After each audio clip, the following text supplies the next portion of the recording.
Story शुरू करने से पहले मैं आप सबसे एक रिक्वेस्ट करना चाहता हूँ कि प्लीज मेरे चैनल को सब्सक्राइब करें, वीडियो पसंद आए तो वीडियो पे लाइक करें और जितना हो सके अपने फ्रेंड्स को शेयर करें। इससे मेरे चैनल को सपोर्ट और आपका प्यार मिलेगा, सो प्लीज कंसिडर इट।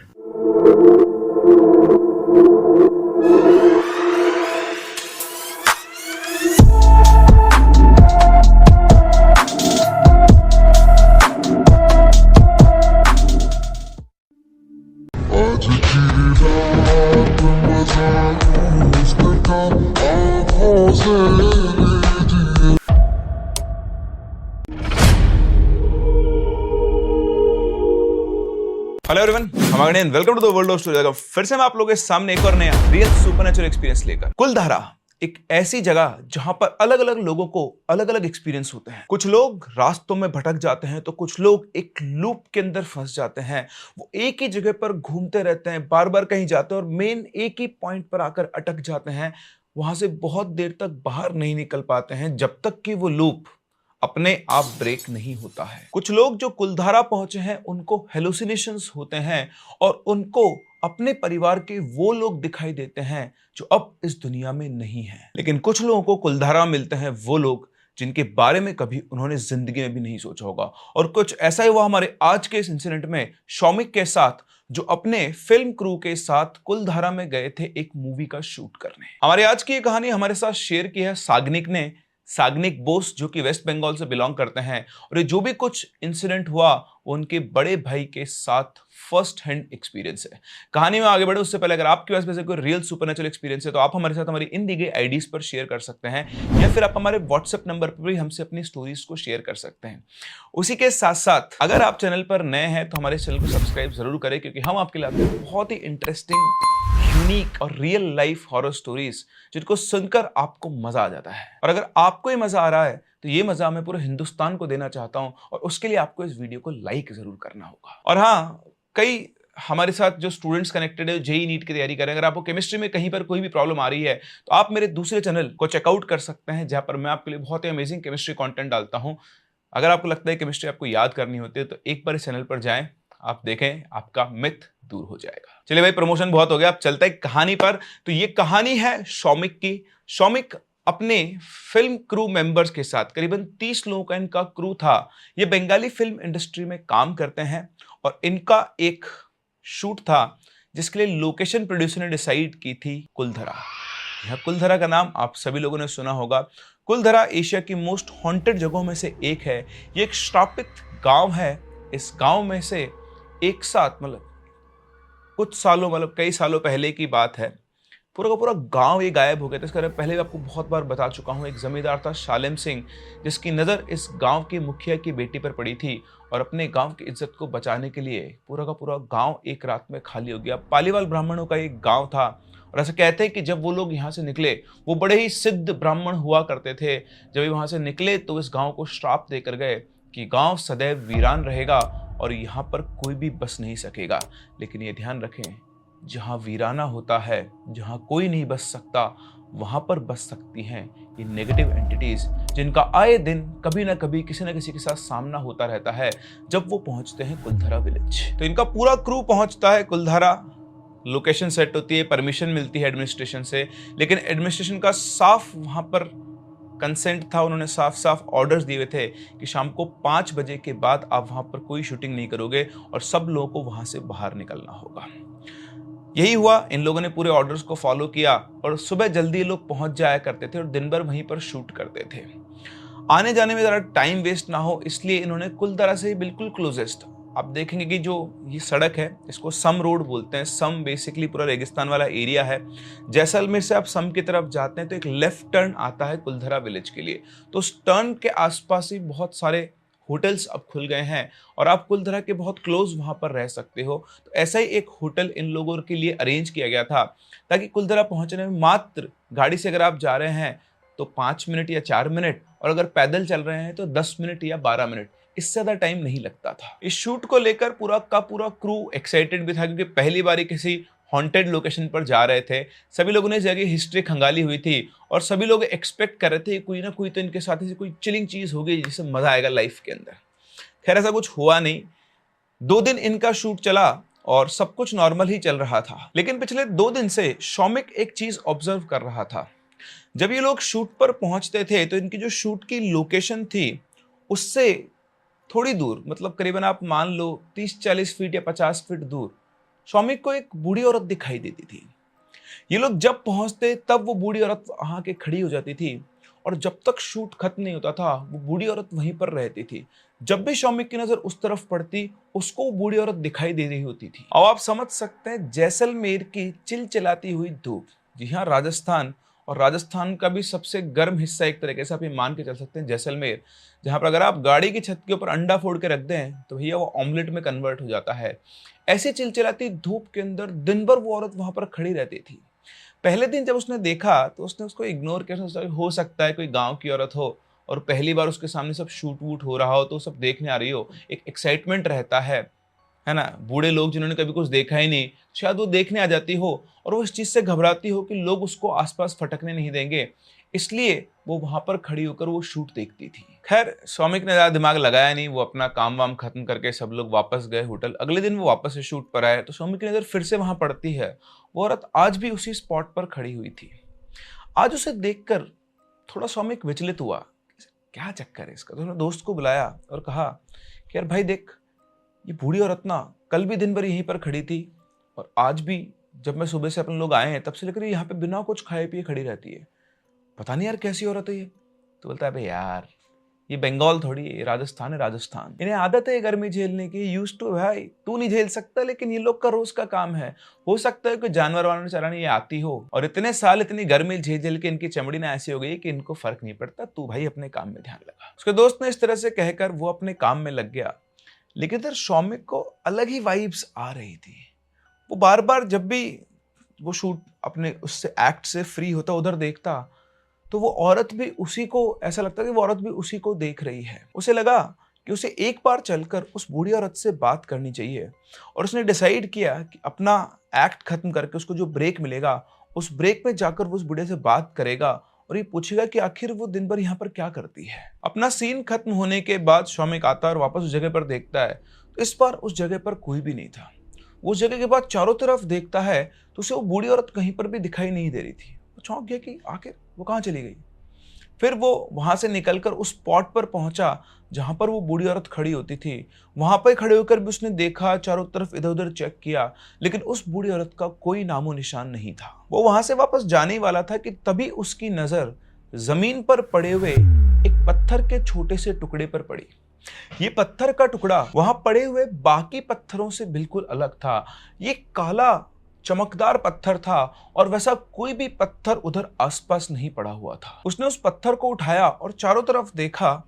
वो बिल्कुल डिफरेंट पत्थर था, उसमें एक अलग ही चमक थी। और सिर्फ इतना ही नहीं, उसने उस पत्थर को जब अपने हाथ में लिया तो उसे उस पत्थर में से एक अलग ही वाइब आ रही थी, एक अलग ही एनर्जी फील हो रही थी, जैसे पत्थर कोई एनर्जाइज्ड पत्थर है, जैसे उस पत्थर के अंदर कोई जान हो। उसने अपनी लाइफ में पहली बार ऐसा कुछ एक्सपीरियंस किया था। वो पत्थर शौमिक को अपनी तरफ बहुत ज्यादा अट्रैक्ट कर रहा था। उसने फिर एक बार चारों तरफ देखा और उसके बाद उसने उस पत्थर को अपनी जेब में रख लिया और वापस से अपने शूट के लोकेशन पर चला गया और अपने शूटिंग के काम में व्यस्त हो गया। शूटिंग के दौरान भी शौमिक ने 2-3 बार उस जगह पर देखा लेकिन उसे वो बूढ़ी औरत उसके बाद दिखाई नहीं दी। इवन जब शाम को शूट खत्म हुआ और सब लोग वापस जाने वाले थे तब भी उसने उस स्पॉट पर देखा तो वहां पर वो बूढ़ी औरत नहीं थी। उसके बाद पूरे दिन उसको बूढ़ी औरत कहीं पर दिखाई नहीं दी। तो उसने सोचा कि हो सकता है कि वो वाकई में कोई आसपास के गांव की लेडी हो, शायद जानवर वगैरह चराने आई हो और उसके बाद वो वहां से निकल गई हो। खैर, शाम को आज इन सब का ड्रिंक्स वगैरह का प्लान था तो होटल की छत के ऊपर जो रूफ टॉप होता है वहां पर इनके लिए अरेंजमेंट किया गया था। सभी लोग बैठकर बातचीत कर रहे थे, एंजॉय कर रहे थे, ड्रिंक्स वगैरह कर रहे थे। शौमिक भी 1-2 पैग डाउन था तो अपने 2 पैग मारने के बाद शौमिक उठता है, अपनी सिगरेट निकालता है और थोड़ा साइड में जाकर अपने सिगरेट जलाता है। और जैसे वो 1-2 कश मारता है सिगरेट के, उसकी नजर होटल की बाउंड्री के वॉल के आगे पड़ती है। उस होटल की बाउंड्री की वॉल के आगे वही बुढ़िया खड़ी हुई थी और वो शौमिक को ही देख रही थी। उसको देखते शौमिक एकदम से घबरा गया कि यार यहाँ पर कैसे आ गई। उसने पीछे मुड़ के अपने दोस्त को कहा, भाई जल्दी इधर आ, इधर आ। जैसे वो इधर आया उसने उसको दिखाने के लिए कुछ बोला, अचानक से वहां पर कोई भी नहीं था। उसका दोस्त बोलता है, हाँ भाई बोल क्या हुआ।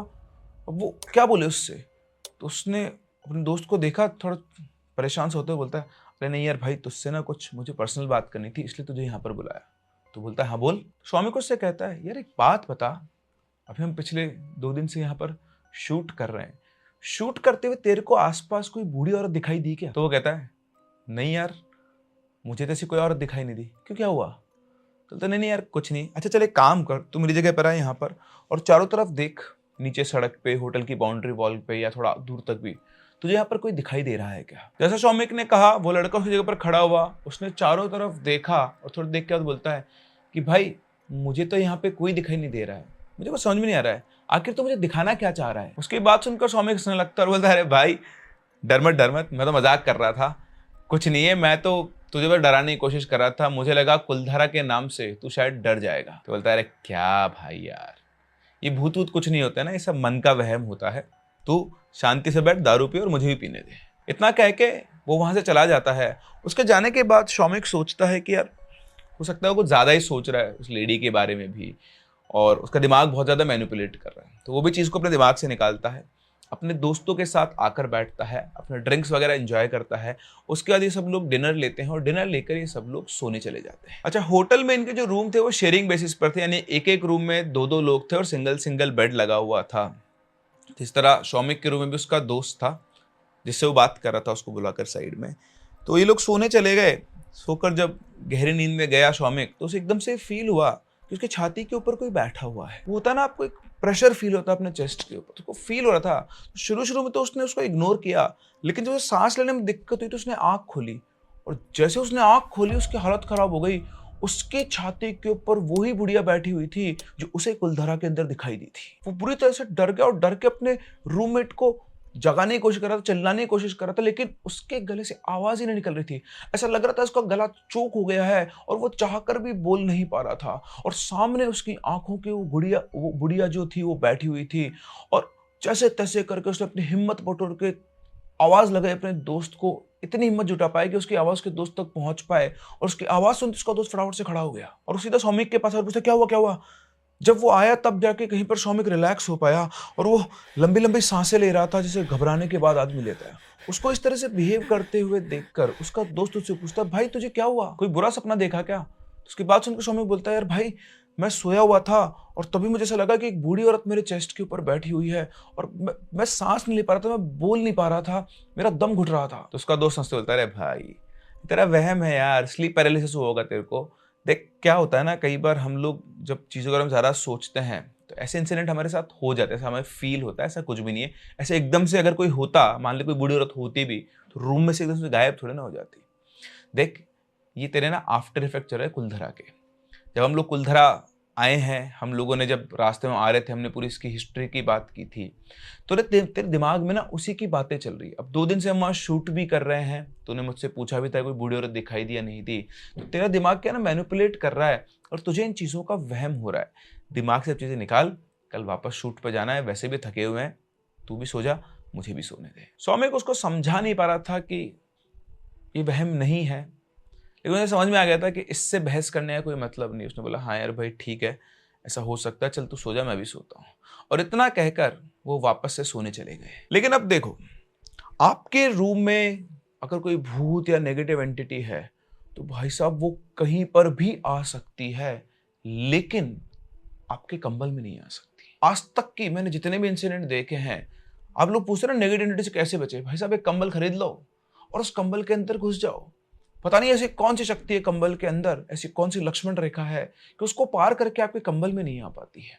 और कुछ ऐसा ही हुआ यहां पर भी। सौमिक अपने बेड पर लेटा और अपना कंबल ओढ़कर सर से लेकर पांव तक वो बिल्कुल सिमट के वहां पर सो गया।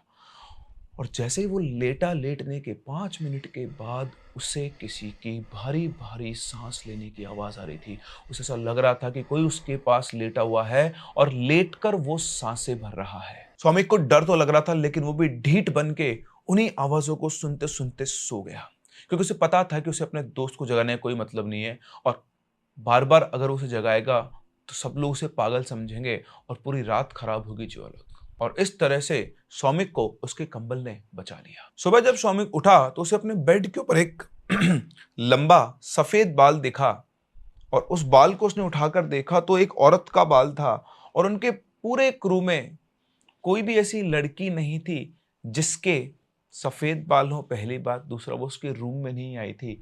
उस बाल को देखकर सौमिक कंफर्म हो चुका था कि रात को उसके साथ जो हुआ वो उसका वहम नहीं था। वो अपने रूममेट और अपने क्रू के बाकी दोस्तों और इवन अपने प्रोड्यूसर को बताता है कि किस तरह से रात को उसको ये फील हुआ था, और ये देखो ये बाल उसे अपने बेड पर मिला है।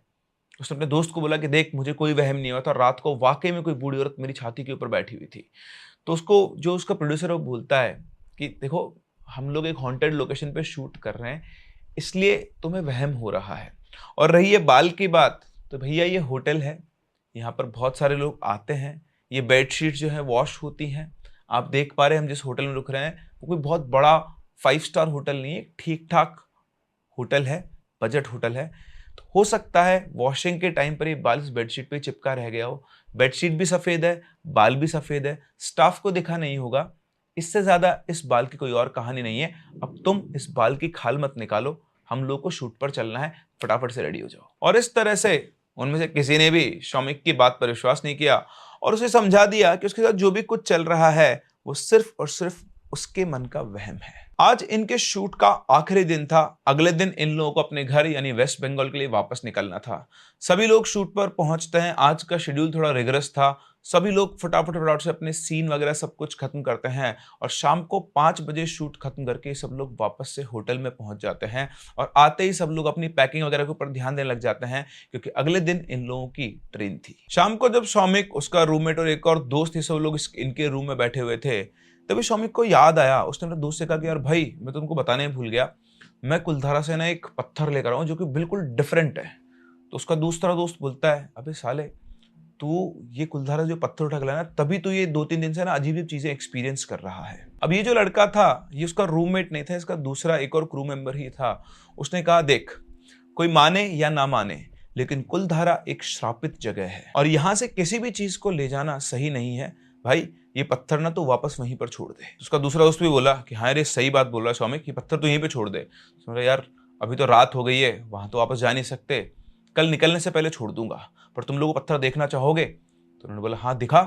तो सौमिक ने अपने बैग में हाथ डाला और जैसे उसने वो पत्थर निकाला, उनके रूम की जो लाइट जल रही थी, पत्थर बैग से बाहर आते ही उस रूम की लाइट्स फ्लिकर करने लगी और विदिन सेकेंड्स वो लाइट फ्लिकर करके बंद हो गई। अब ऐसा हो सकता है कि पावर कट हो, लेकिन पावर कट में लाइट फ्लिकर करके एकदम से बंद नहीं होती, कभी कभी होती भी है, लेकिन लाइट बंद हुई सिर्फ उनके रूम की, बाकी पूरे होटल की लाइट चल रही थी। इतना देखते तीनों की हालत खराब हो गई। तीनों को तीनों एज इट इज जैसा था वैसा छोड़ के रूम से बाहर भाग गए।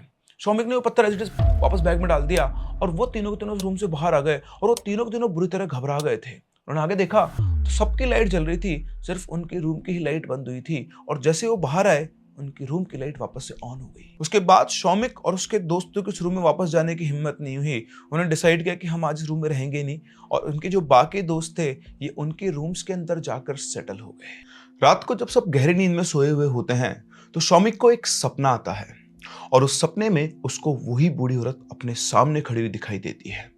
सौमिक उसको देखकर पूछता है कि तुम कौन हो और तुम मुझसे क्या चाहती हो? तुम मुझे बार बार दिखाई क्यों दे रही हो?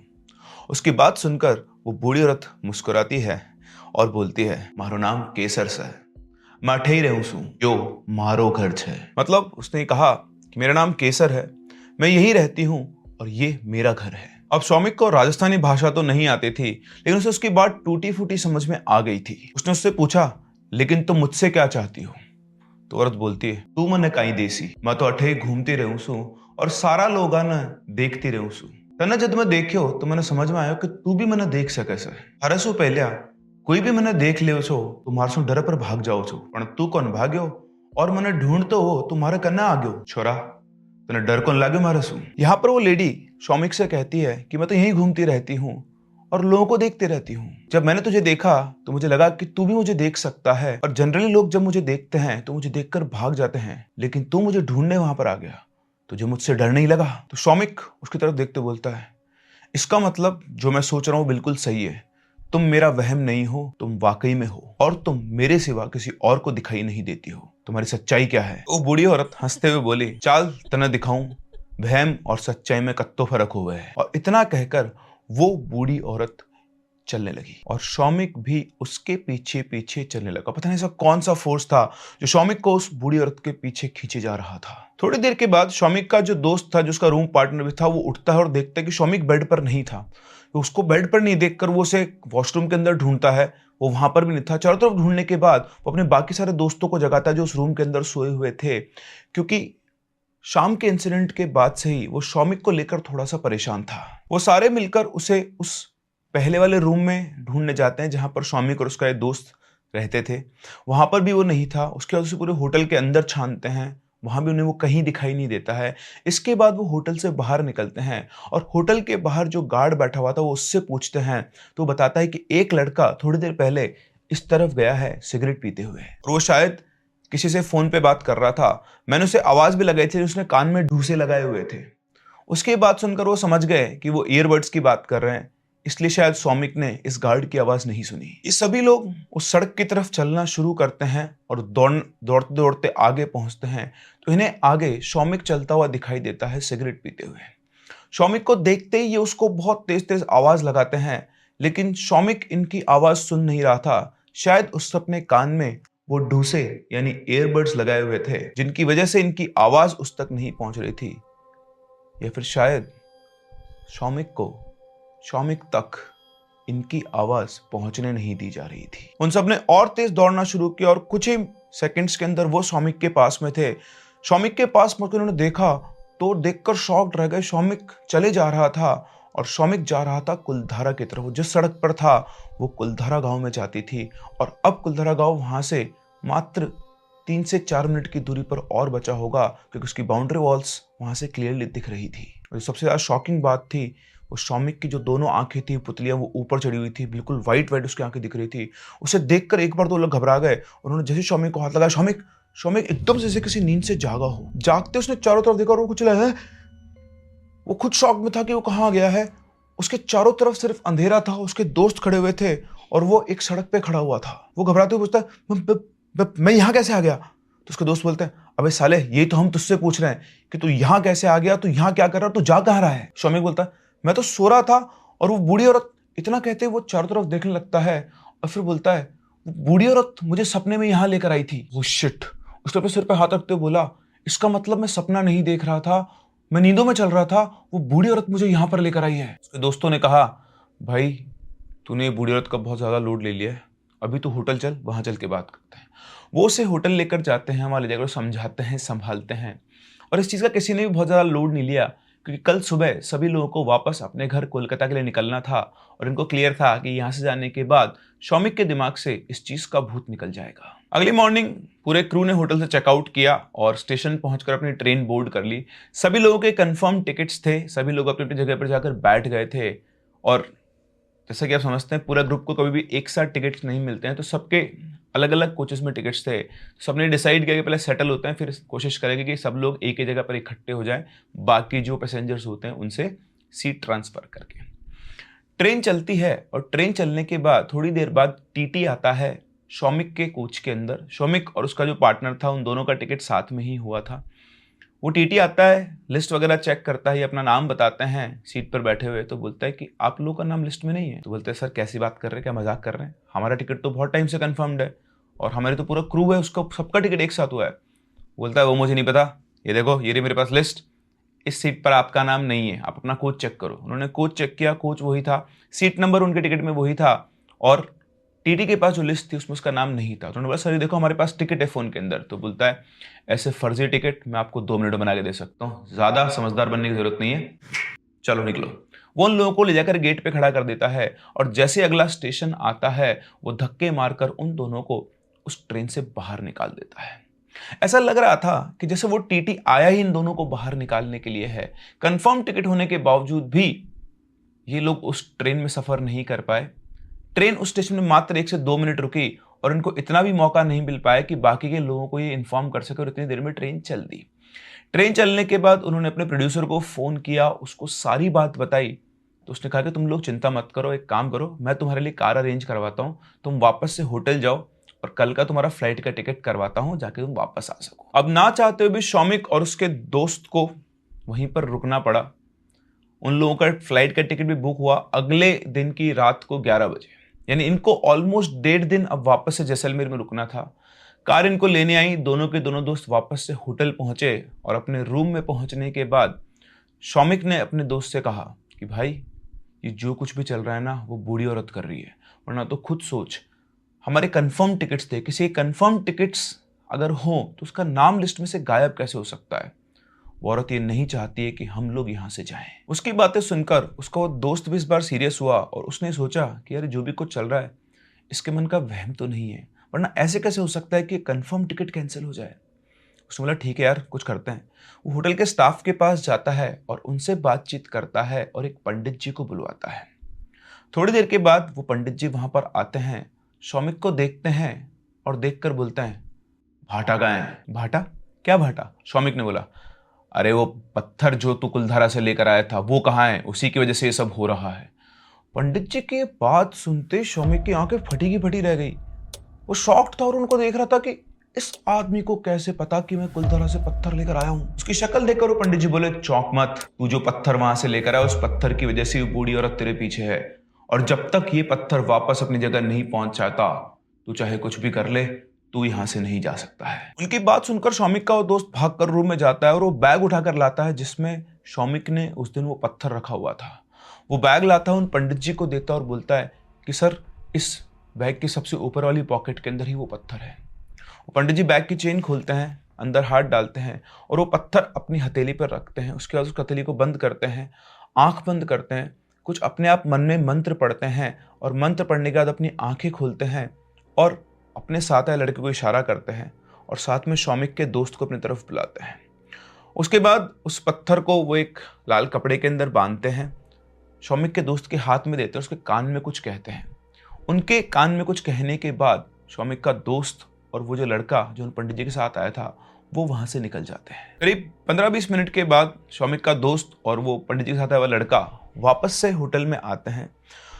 उनके आने के बाद वो लड़का उन गुरुजी से कुछ कहता है और उसके बाद वो पंडित जी बोलते हैं कि अब तुम सुरक्षित हो, अब तुम यहाँ से जा सकते हो, अब वो बूढ़ी औरत तुम्हें कभी दोबारा दिखाई नहीं देगी। क्या हुआ क्या नहीं हुआ शौमिक को कुछ भी समझ में नहीं आया था, तो उनसे बोलता है कि सर ये सब क्या था और आपको उस पत्थर के बारे में कैसे पता चला। उन्होंने बताया कि उस बूढ़ी औरत की मृत्यु बहुत पहले हो चुकी है और वहीं पर भटकती रहती है। उस पत्थर के साथ उसका अस्तित्व जुड़ा हुआ है।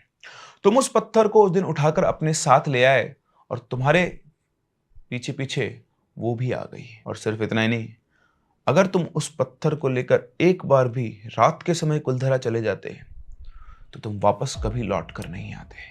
उस रात जब तुम नींदों में चलते हुए कुलधारा की तरफ जा रहे थे तो मान लो कि तुम्हारे दोस्तों ने तुम्हारी जान बचा ली, वरना किसी को पता नहीं चलता कि तुम कहाँ चले गए। उनकी बात सुनकर शौमिक शॉक्ड हो जाता है क्योंकि अभी तक वो इस चीज को बहुत लाइट ले रहा था, तो लगता है कि बस उसे कुछ दिख रहा है, लेकिन उस दिन उसके दोस्तों ने शौमिक की जान बचा ली थी। उसके बाद उन्होंने फिर से कहा ये पत्थर का वापस वहां जाना बहुत जरूरी था, इसलिए मैंने तुम्हारे दोस्त को इस पत्थर को वापस वहां रख के आने को कहा है। अगर ये काम मैं तुमसे करवाता तो तुम्हारे ऊपर विपत्ति बढ़ सकती थी, लेकिन चिंता मत करो, अब तुम बिल्कुल सुरक्षित हो। बस एक बात का ध्यान रखना, आगे कभी भी तुम किसी ऐसी जगह पर जाओ जो श्रापित है, जिसके बारे में लोग कुछ कहते हैं, तो उस बात को मान लिया करो। यहाँ आने वाले जितने भी टूरिस्ट होते हैं उनको ये सबको बात पता है कि यहाँ कुछ प्रॉब्लम है। हम लोग भी ये कहते हैं, लेकिन लोग बात नहीं मानते हैं और फिर आप जैसे लोगों को दिक्कत से झेलनी पड़ती है। तो आगे से आप इस चीज़ का ध्यान रखें कि ऐसे किसी भी जगह से कुछ भी उठाकर ना लाए, चाहे वो सोना ही क्यों ना हो। इतना कहकर वो पंडित जी वहाँ से चले जाते हैं। उनके जाने के बाद उनके साथ में जो लड़का आया था वो इन दोनों से बातचीत करता है और इनसे कहता है कि आपको 8,000 रुपये देने हैं। शौमिक बोलता 8,000 रुपये, इतने ज़्यादा? तो बोलता है कि हाँ, 8,000 रुपये आपकी जान से महंगे तो नहीं है, ज़्यादा पैसे मैं आपसे मांग नहीं रहा हूँ। शौमिक का दोस्त समझाता है कि भाई दे दे, बहुत बड़ा काम हुआ है, वरना तुझे भी पता है कि अपने साथ क्या हुआ है। इस तरह से वो छोटा सा पत्थर जो शौमिक कुलधारा से लेकर आया था, बड़े विचित्र पत्थर को उसने देखा और उस पत्थर को लाने की कीमत उसको पैसे के फॉर्म में देनी 8,000 रुपये पड़ी, प्लस जो फ्लाइट के टिकट्स हुए वो, प्लस जो उसको मेंटल ट्रॉमा रहा वो। तो इस तरह से शौमिक को ये पत्थर बहुत भारी पड़ा। उसके बाद वो वापस कोलकाता लौटा और उसे कभी दोबारा वो औरत दिखाई नहीं दी। तो ये थे मिस्टीरियस कुलधरा की एक मिस्टीरियस कहानी। कुलधरा एक ऐसी जगह है जहां पर हर इंसान को सेम एक्सपीरियंस कभी नहीं होता है, हर किसी को वहां पर एक्सपीरियंस भी नहीं होता है। कुछ लोग कुछ सर्टन टाइम, कुछ सर्टन स्थिति में जब ग्रहों की होती है, वहां पर जाकर इन हेलुसिनेशंस को या रियल में इन एंटिटी से इंटरैक्ट कर पाते हैं और उनको देख पाते हैं।